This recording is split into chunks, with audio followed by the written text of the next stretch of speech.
Welcome back to the show, everybody. Good morning. Good morning. Hope everybody's had a good weekend so far. Happy Sunday, guys. Cross your fingers for a good weekly close tonight. Not financial advisor, not financial advice. Make sure you guys are doing your research out there, okay? Let's get into the market real quick here. Have a look around. Kaspa. Fantastic DCA opportunity, guys. Down 13% on the week, 7% on the day. XDC pumping 4.5%. Algo up 2%.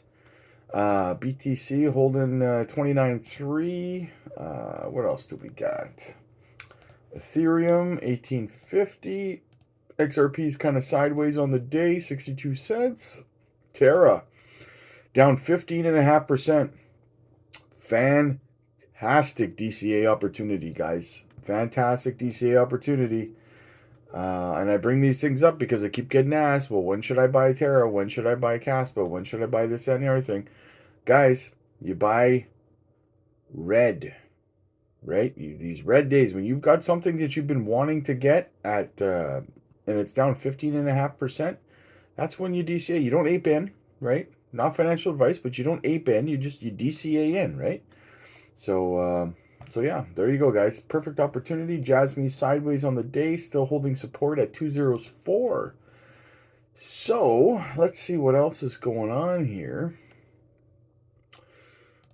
First, we'll hop into this article real quick here from you today. Coinbase versus SEC. Crypto exchange makes big step towards victory. Okay, renowned legal expert and advocate for digital assets,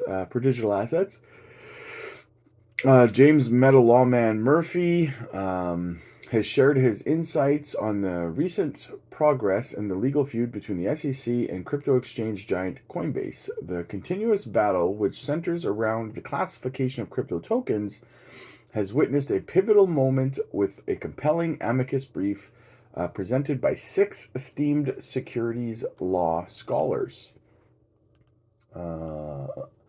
Legal scholars hailing from esteemed institutions such as Yale, Chicago, University of Chicago, UCLA, amongst others, Boston University, they submitted a potent amicus brief. This brief dismantles the SEC's investment contract position and tactfully traces the historical evolution of the term, dissecting its meaning both before and after the enhancement of the Federal Securities Act of 1933. The scholars analysts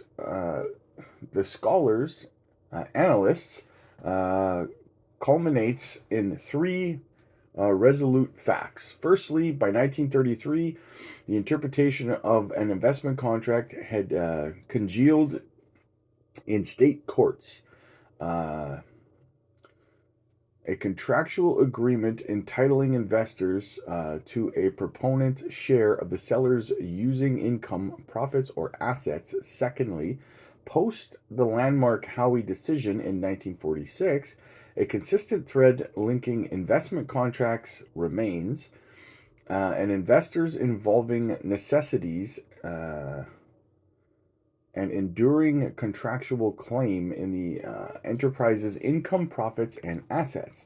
Lastly, the Supreme Court's identification of every investment contract invariably hinges on contractual commitment. That ensures an enduring stake within the enterprise. Murphy enthusiastically champions this amicus brief, asserting that it could potentially prove to be a devastating blow to the SEC's contention that crypto tokens traded on secondary markets inherently constitute investment contracts. With this well-crafted legal argument, Coinbase appears to be making significant strides towards emerging victorious on its ongoing legal battle with the SEC. Told you guys from the beginning, it's not looking good for the SEC. I said that back when Taurus made her decision. Mr. Positive, Fraser Wheaton says, I think Kaspa booms to 15 cents very soon and very quickly. Very quickly. Take a look at the fractal patterns compared to 88 and ETH. And tell me I'm wrong. Oh, and he's not wrong. Okay. We got some Kaspa news here. Are you aware that Kaspa's potential? I have to accentuate the at the end because Kaspa and Kasper, I'm bullish on both of them.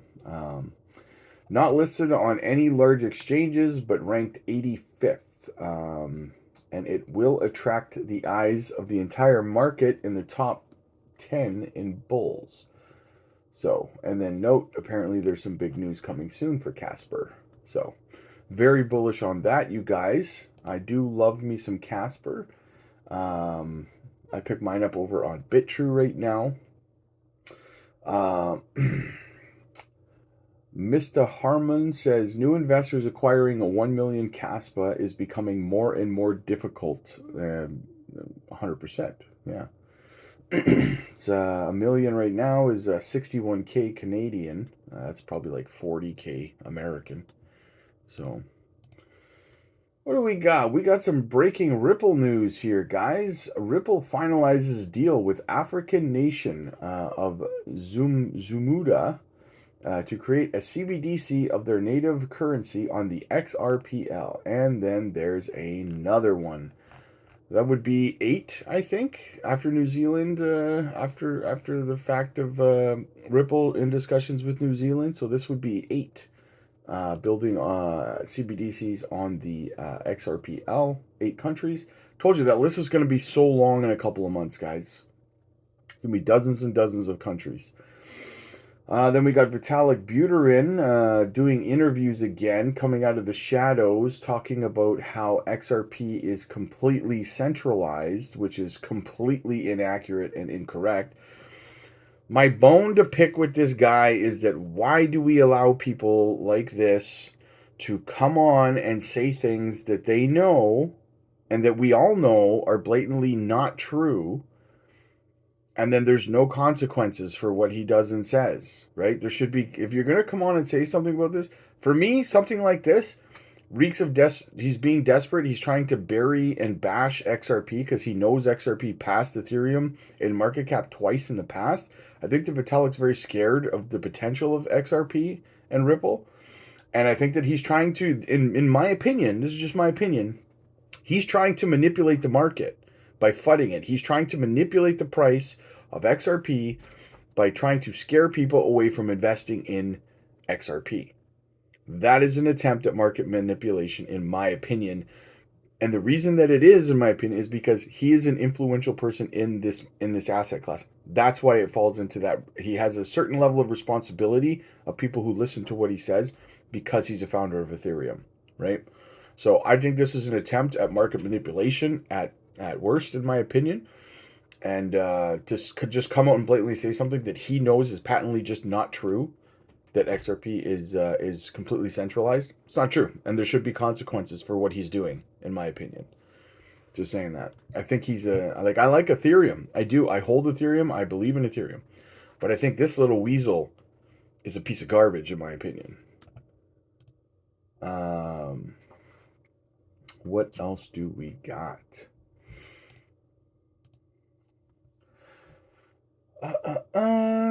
Just now, Jeff Bezos, quote, "We are working to implement a new payment system for Amazon that allows payments of cryptocurrencies like XRP, BTC, and others."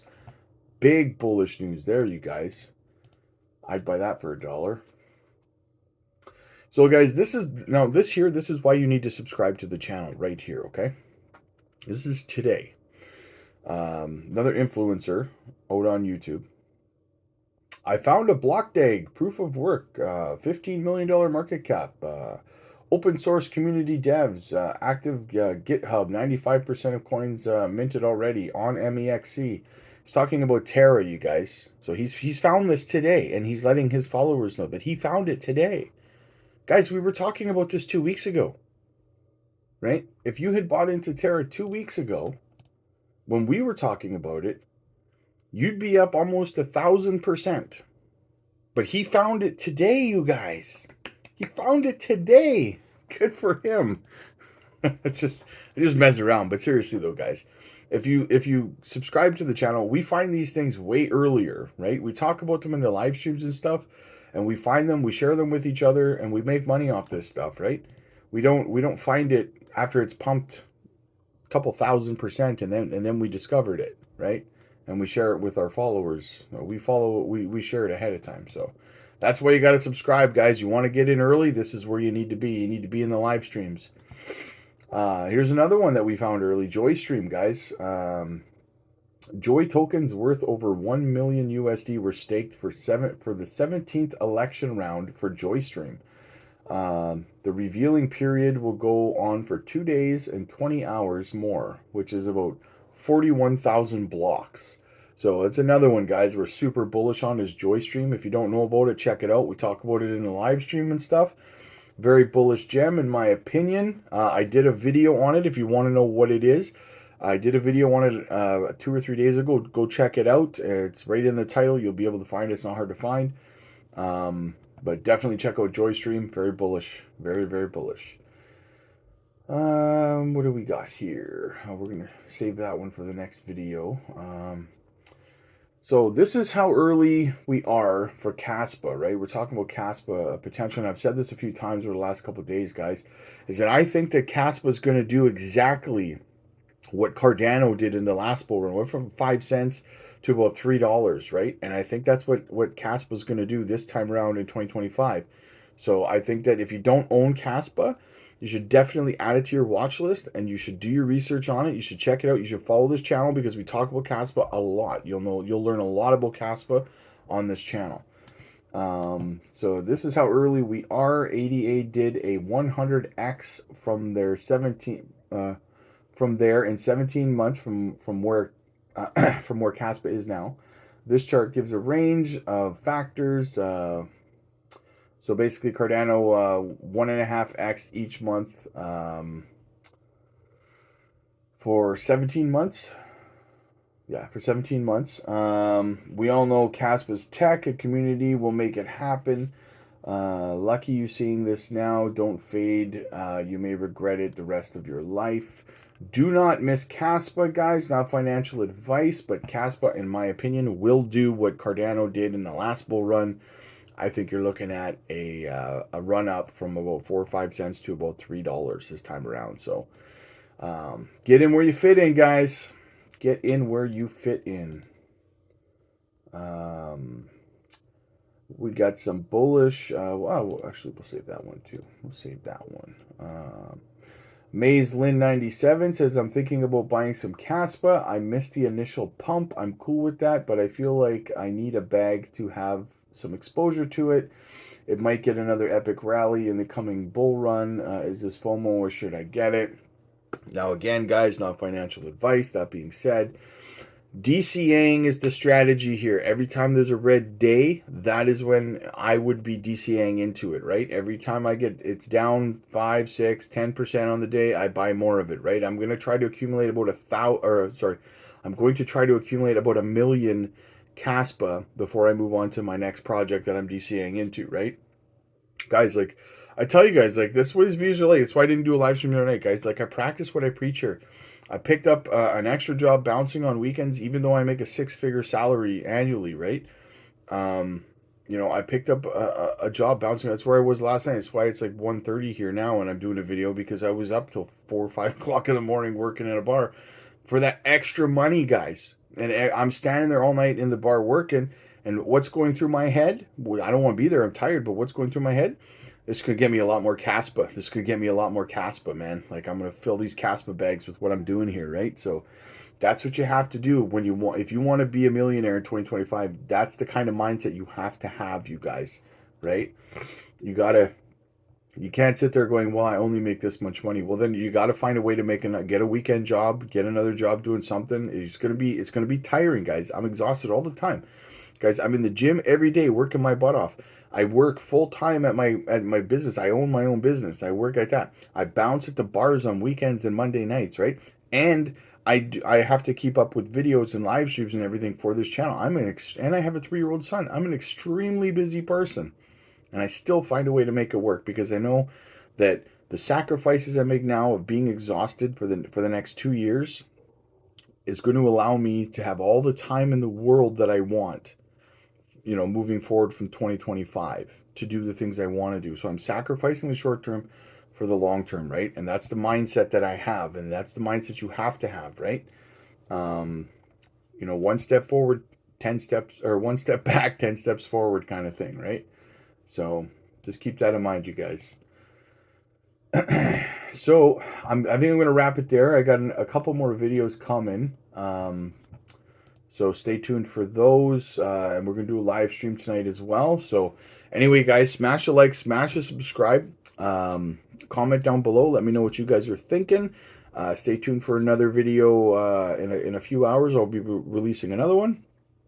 Thanks for coming out, guys. I'll see you also tonight for the live stream. Don't miss it. 7, 8 o'clock Central.